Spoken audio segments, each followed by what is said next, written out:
Hello friends, how are you? I Vinod Yadav welcome you all again on my YouTube channel VIN Chemistry। जैसा कि पिछले lecture में आपने देखा था कि मैंने आपके साथ टॉपिक शुरू किया था bonding in coordination compounds.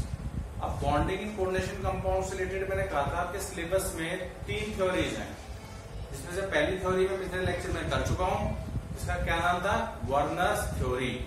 Okay, hopefully आपको समझ में आ गई होगी जिन लोगों ने लेक्चर को ढंग से सुना होगा तो।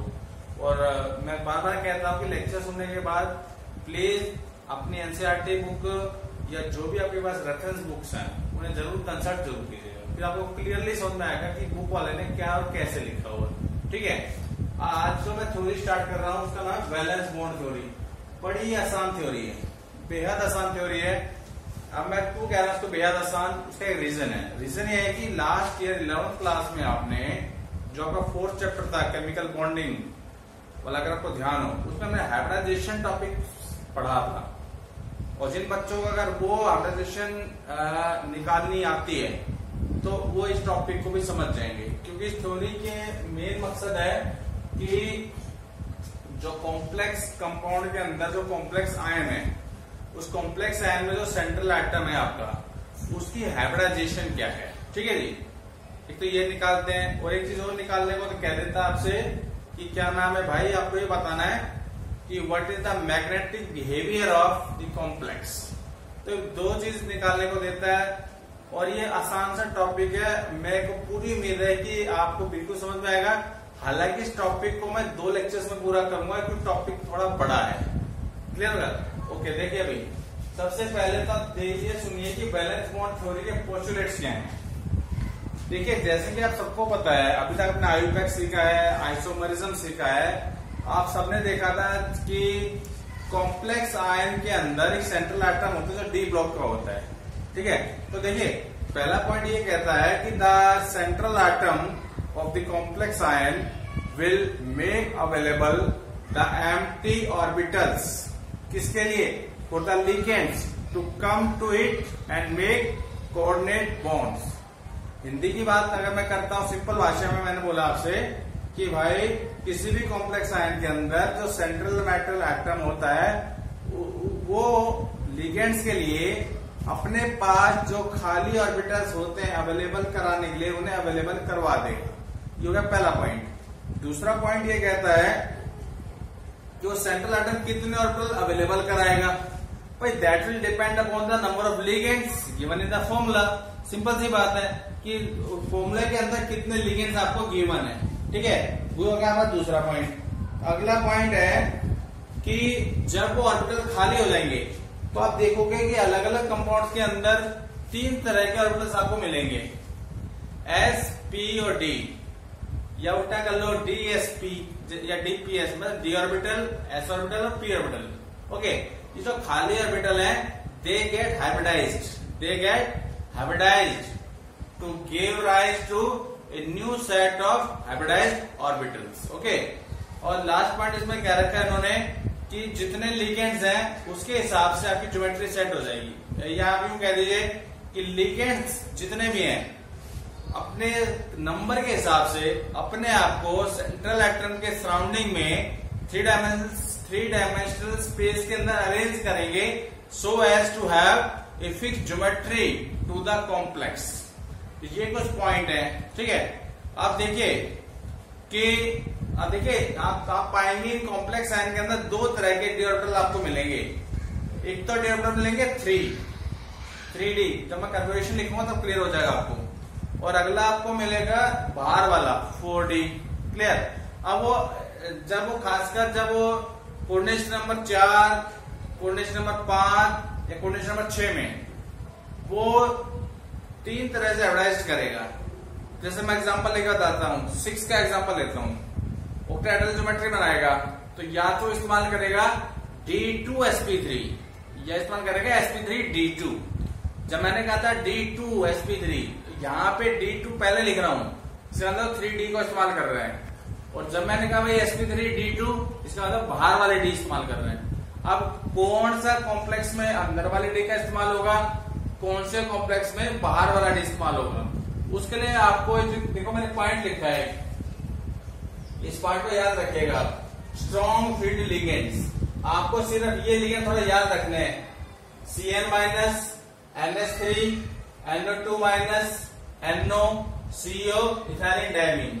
ये वो लिगेंड्स हैं जो कि सेंट्रल एटम के अंदर वाले डी को इस्तेमाल करेगा in order to have a perfect hybridization.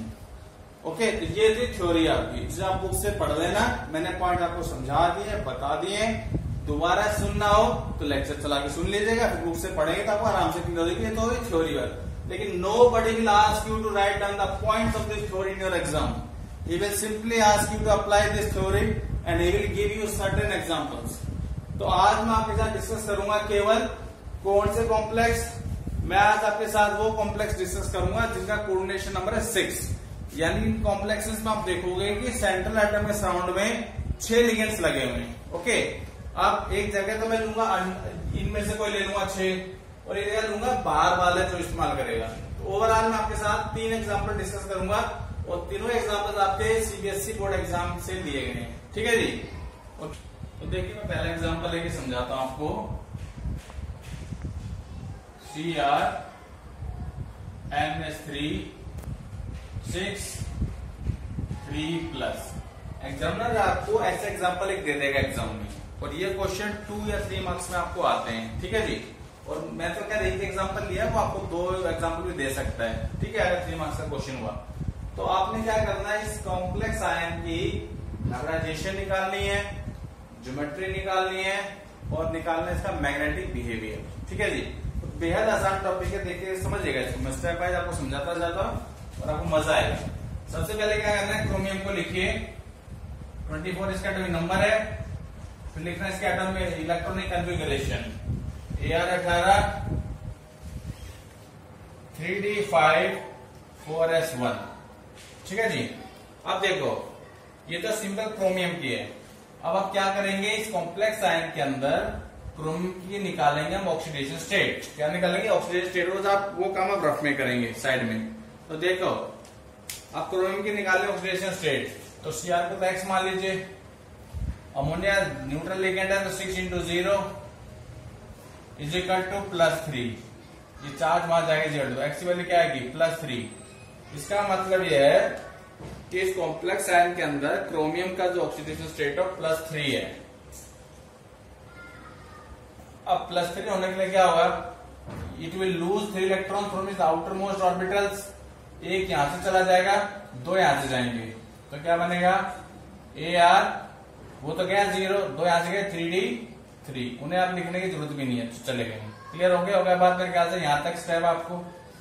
Okay, आप क्या करना हमें, देखो आप लिखोगे ग्राउंड स्टेट, जिसको मैं GS से प्रेजेंट कर रहा हूं। तो ग्राउंड स्टेट में पहले D को लिखेंगे। D में 5 ऑर्बिटल्स होते हैं, 1 2 3 4 एंड 5। ओके, ये हो गया आपका 3D। 4s भी था खाली, तो खाली पड़ा हुआ अभी, और 4p है, वो भी खाली पड़ा हुआ है। वो हमने दिखाया नहीं इसमें, पर अगर नंबर 4 अगर आपका आ गया है, अगर आपको क्वांटम नंबर से याद है 11th क्लास के, n=4 का मतलब क्या है, l की वैल्यू भी 3 है, 0 1 2, यानी 4s भी है, 4p भी है, 4d भी है इसके पास। ओके, इसलिए 4p भी बनाया मैंने। तो आप 3 शो कर लीजिए। ओके, अब इलेक्ट्रॉन्स को भरिए। 3 है, एक D में है, 1 2 3 अकॉर्डिंग टू द रूल्स कि पहले हाफ फील्ड होंगे, उसका अगर बचेंगे तभी इनको क्या करेंगे, हम पेयर करेंगे। ठीक है जी। अब देखिए आगे थोड़ा सा एक बार देखिए, अब मैं क्या करूंगा, देखो अब यहाँ पे क्या है, अब हम क्या करेंगे, यहाँ पे एक्साइटेड स्टेट की जरूरत नहीं है। ओके, क्योंकि हमें क्या है, 6 लिगेंड्स लगाने हैं। और ध्यान से देखो, ऑर्बिटल 6 ही खाली है आपके पास, 1 2 3 4 5 6। ओके, अब सीधा यहाँ पे करेंगे हाइब्रिड स्टेट। क्या करेंगे, हाइब्रिड स्टेट। ये तो 3 ऑर्बिटल्स हैं, इनमें 3 इलेक्ट्रॉन्स हैं, इन्हें अलग लिख लीजिए। तो देखिए, इन तीनों को लिखिए अलग, इनमें 3 इलेक्ट्रॉन्स हैं, 1 2 3। और ये जो खाली थे, इन्हें अलग लिख करके हाइब्रिड स्टेट में लिखिएगा आप। पहले आप 6 के 6 जगह लिख लीजिएगा, 1 2 3 4 5 एंड 6। और इन सबके से ये सब अलग अलग हैं। और हाइब्रिड स्टेट से यहां लिख दीजिएगा, ये जो हाइब्रिड ऑर्बिटल्स हैं ये क्या है, sd2 sp3 d2 sp3। Okay, अब सीधा कंपाउंड को लिखिए आप, Cr NH3 6 3+। दोबारा लिखिएगा इन्हें, इसे दोबारा बनाइएगा, 1 2 3 4 5 6 पूरे हो गए। ओके, अब देखिए क्या है, ये तो खाली जो हाइब्रिड ऑर्बिटल्स हैं d2 sp3 वाले, they will gain the electrons from these ligands. Okay, each orbital will gain a lone pair and 6 ligands will provide 6 lone pairs. उन्हें आप स्टार से शो कर दीजिएगा इनके अंदर, कैसे, ऐसे।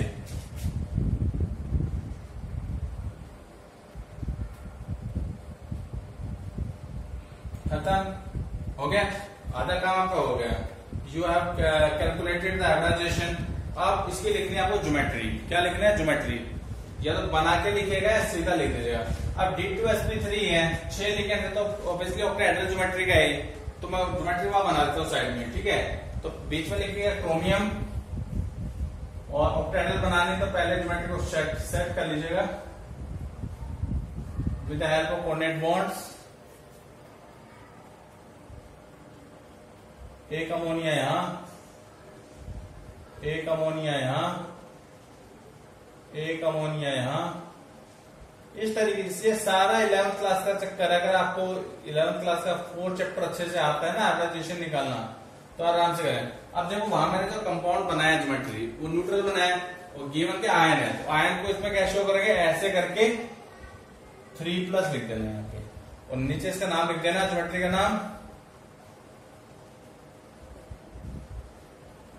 ऑक्टाहेड्रल। और जहां तक मैग्नेटिक बिहेवियर है, दोबारा इधर देखिए एक बार, देखिए लिगेंड्स के लगने से पहले जो न्यूट्रल थे उनमें जो इलेक्ट्रॉन्स हैं, कैसे, अनपेड इलेक्ट्रॉन्स। और ये आपको पता होगा, सॉलिड स्टेट चैप्टर में आप पढ़ेंगे, ये नहीं पढ़ा तो वो है आपका पैरामैग्नेटिक। क्या नेचर का ये, पैरामैग्नेटिक। तो मेरे ख्याल से ये एग्जाम्पल आपको समझ में आ गया होगा। बेहद आसान टॉपिक है, थोड़ा सा ध्यान देना है, और एग्जाम में यही आता है करने को, और कुछ नहीं आता, ठीक है। और अगर आपको, अगर मान लो एग्जाम में डिटेल में ना पूछे, एक नंबर में पूछता आपसे ये एग्जाम्पल देके कि भाई इसकी हाइब्रिडाइजेशन बताइए, तो देखिए सिंपल है भाई। पहले लिगेंड कितने, 6 लिगेंड है, तो ज्योमेट्री तो पक्का ऑक्टाहेड्रल ही है। और जब ऑक्टाहेड्रल ज्योमेट्री है तो 2 हाइब्रिडाइजेशन हो सकती है। एक तो जो मैंने बनाई है ये d2 sp3, ये होगी sp3 d2। अब d2 sp3 है, ये sp3 d2 है, उसके लिए लिगेंड का नेचर चेक कीजिए। ये स्ट्रॉन्ग लिगेंड दे रखे हैं, वीक लिगेंड दे रखे हैं। अब इस केस में स्ट्रॉन्ग लिगेंड था तो ऑब्वियसली अंदर के डी यूज करेगा, और जब वीक लिगेंड होता है तो बाहर वाले डी यूज करता है, जो मैं आपको अगला एग्जांपल लेकर के समझाऊंगा, ठीक है जी। तो देखिए मैंने आपको एक एग्जांपल अभी समझाया है, और क्योंकि मैं अभी देख रहा हूँ कि लेक्चर की जो टाइमिंग है 14 मिनट्स ऑलरेडी हो चुके हैं, और बच्चे इतना बड़ा लेक्चर सुनना पसंद नहीं करते हैं, तो लेक्चर को मैं यही रोक रहा हूँ। पर क्योंकि जैसा मैंने अभी आपसे कहा था कि अगला एग्जांपल मैं अगले लेक्चर में समझाऊंगा, तो अगले लेक्चर में आपको साथ में 2 एग्जांपल और डिस्कस करूंगा, जो अलग वीडियो में होंगे आपके लिए। अगर आपको लेक्चर पसंद आया तो प्लीज लेक्चर को लाइक कीजिएगा, शेयर कीजिएगा दोस्तों के बीच में, and please subscribe my channel. Thank you very much.